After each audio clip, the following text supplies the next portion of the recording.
Boa noite a todos vocês. Bom estarmos de volta com a palavra de Deus, com a oração. Estou sem máscara, porque estou aqui apenas com algumas pessoas que estão participando da gravação. Eu quero compartilhar uma palavra que Deus me deu nesta semana.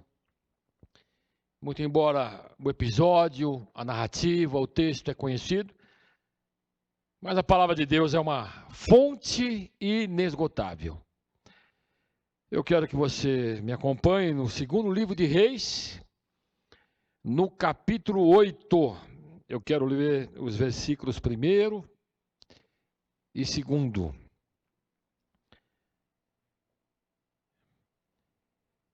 Eliseu tinha prevenido a mãe do menino que ele havia ressuscitado. Saia do país com sua família e vá morar onde puder, pois o Senhor determinou para esta terra uma fome que durará 7 anos.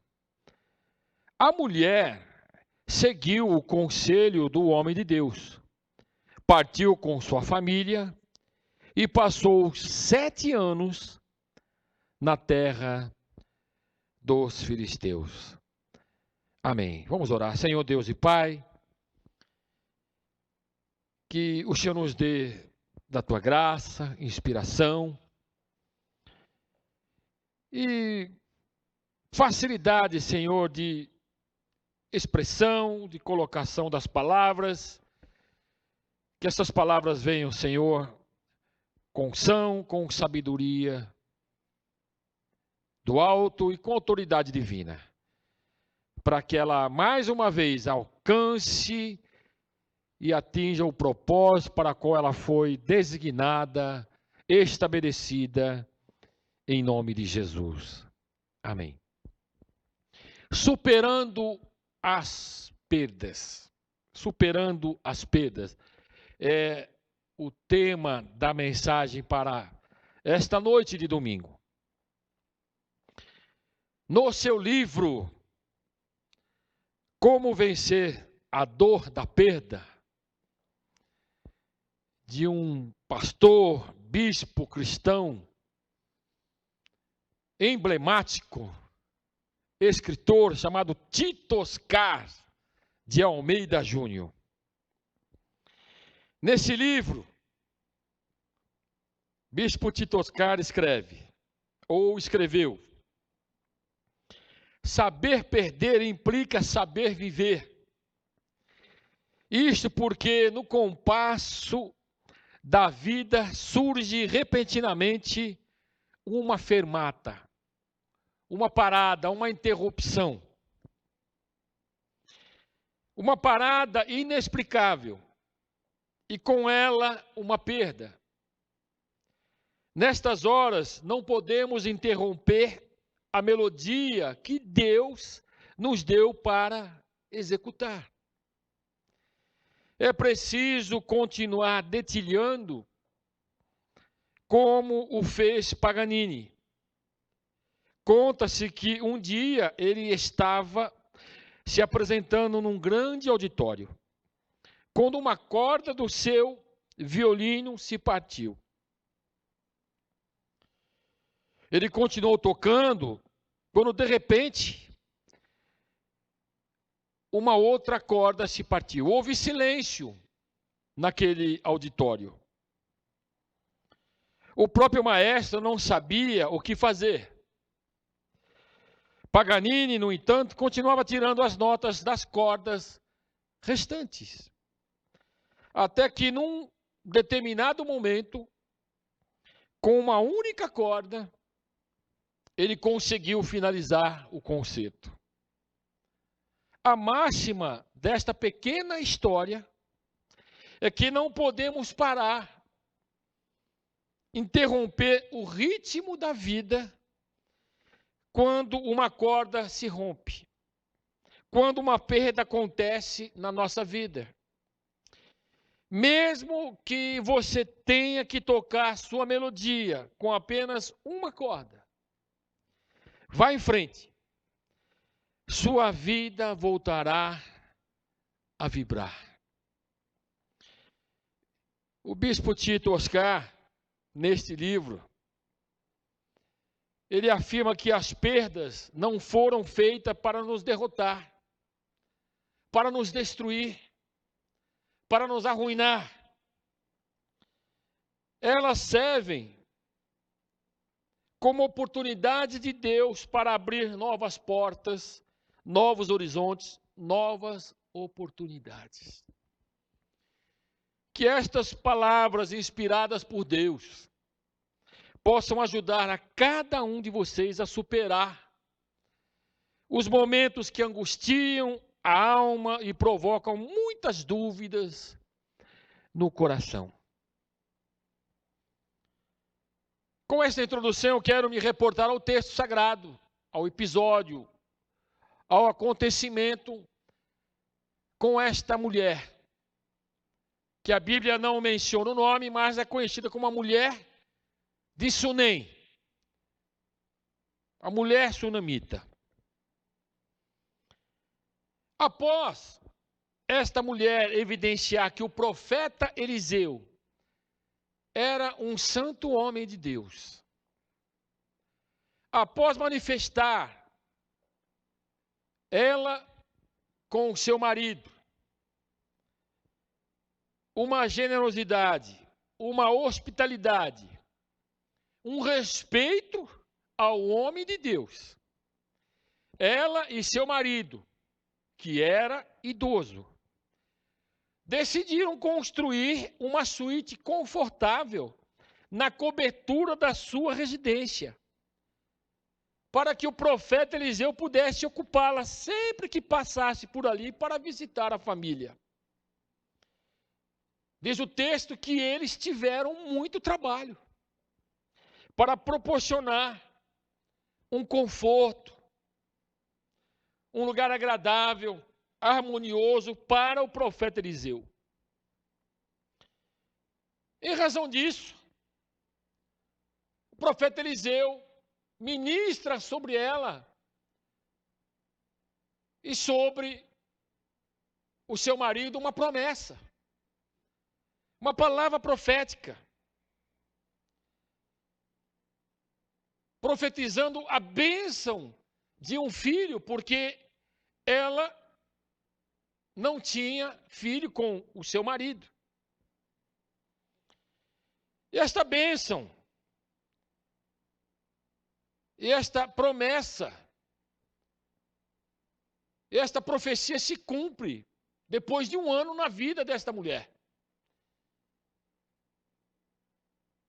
que recebe da parte de Deus esta grande bênção, um filho. Mas esta bênção de Deus, esta promessa de Deus,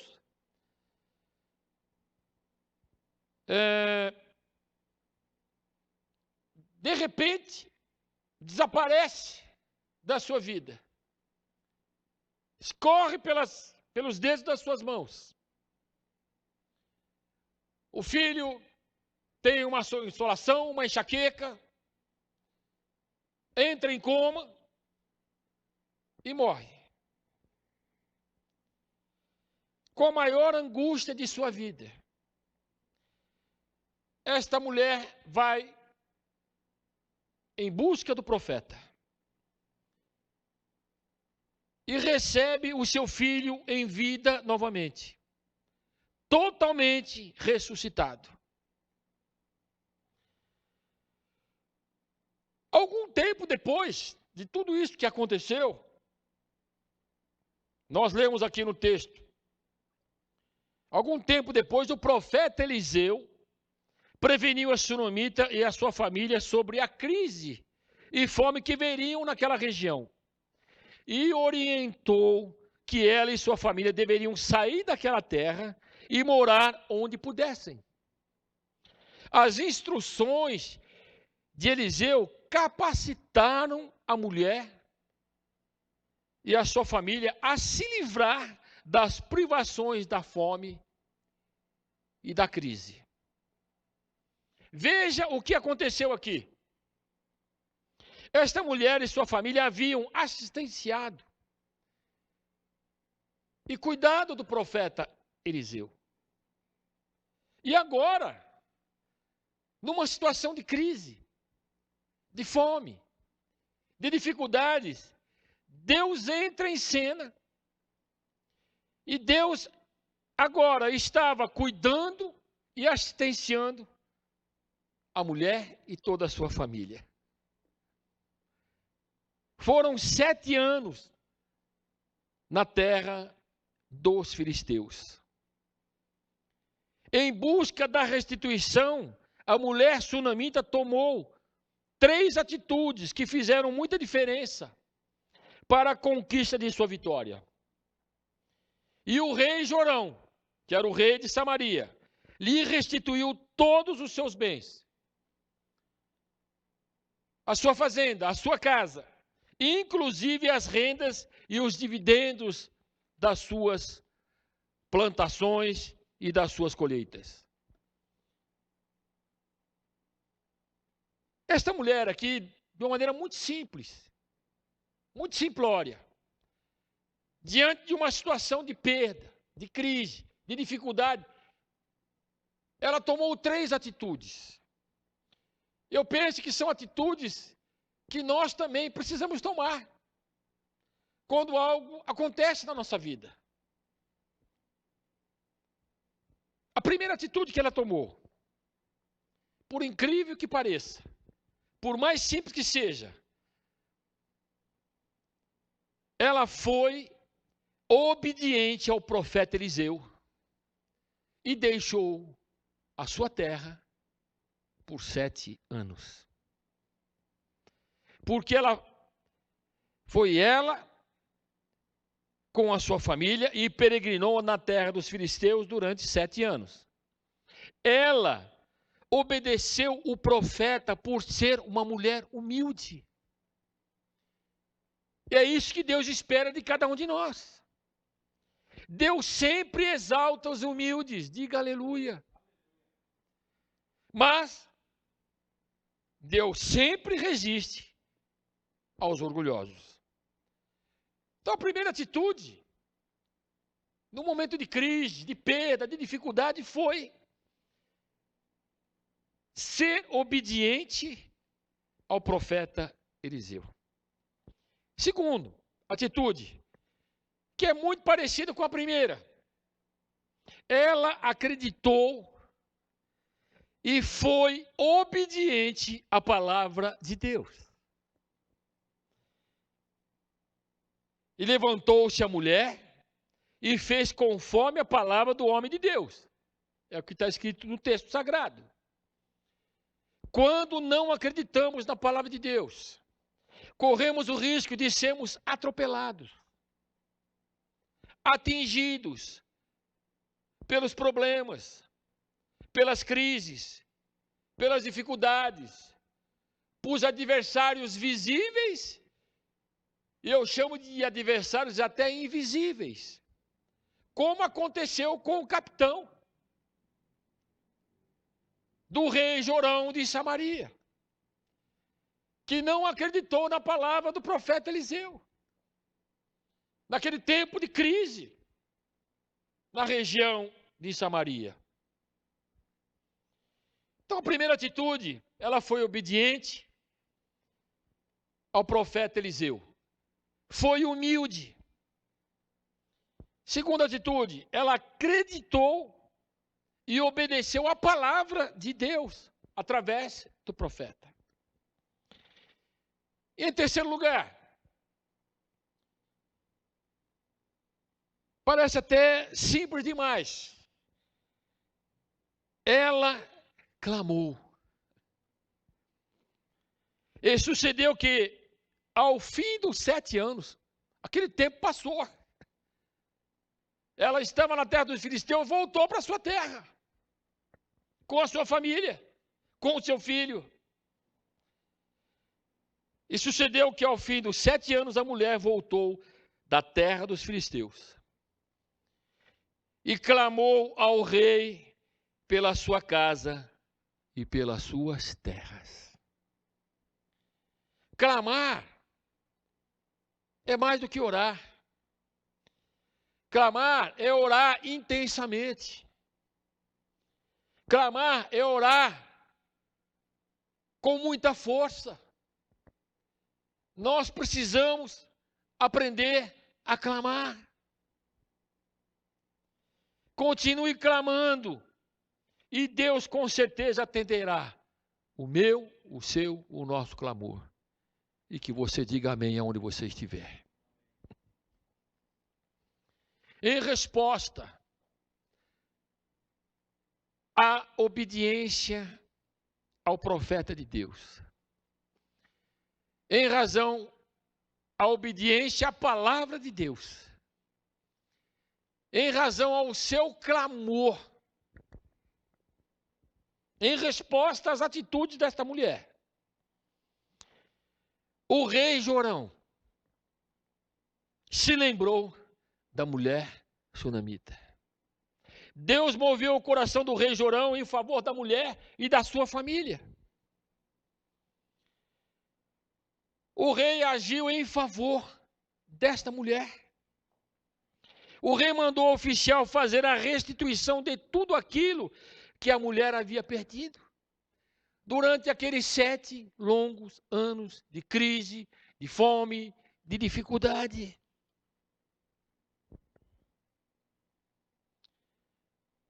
Olha o que diz o texto. Ao final dos 7 anos, ela voltou a Israel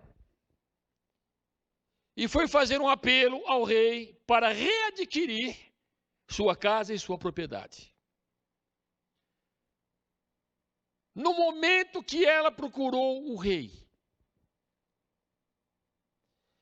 estava conversando com Geazi, que era o servo do profeta Eliseu, que era um discípulo do profeta Eliseu, que era um assistente do profeta Eliseu. E o rei disse a Geazi: conte-me todos os prodígios que Eliseu tem feito.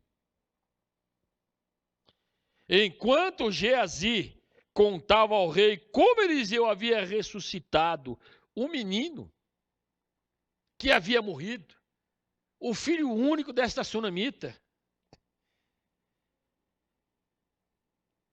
a própria mãe do menino que Eliseu tinha ressuscitado chegou para apresentar a sua petição, o seu clamor ao rei, para adquirir sua casa e sua propriedade. Aí aconteceu algo inusitado. Eu penso que Geazi deu um salto e disse: esta é a mulher, ó rei, meu senhor. E este é o filho dela, que Eliseu ressuscitara. Ah, queridos, no reino de Deus não existe coincidência ou sorte. O que existe no reino de Deus são os planos precisos e a sua santa e soberana vontade para se cumprir nas nossas vidas. Então, o rei designou um funcionário, um oficial, para cuidar do caso dela e lhe ordenou: devolva tudo o que lhe pertencia, inclusive toda a renda das colheitas, desde que ela saiu do país, há 7 anos, até hoje. Ah, queridos,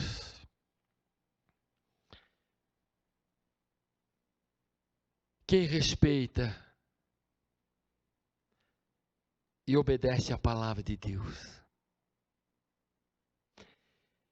quem honra os profetas de Deus, quem clama,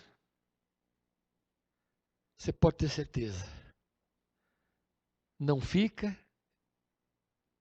e não ficará de mãos vazias. Que Deus possa restituir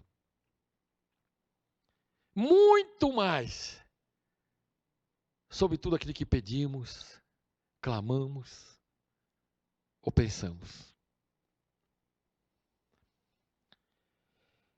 Quando o profeta Isaías, lá no capítulo 61,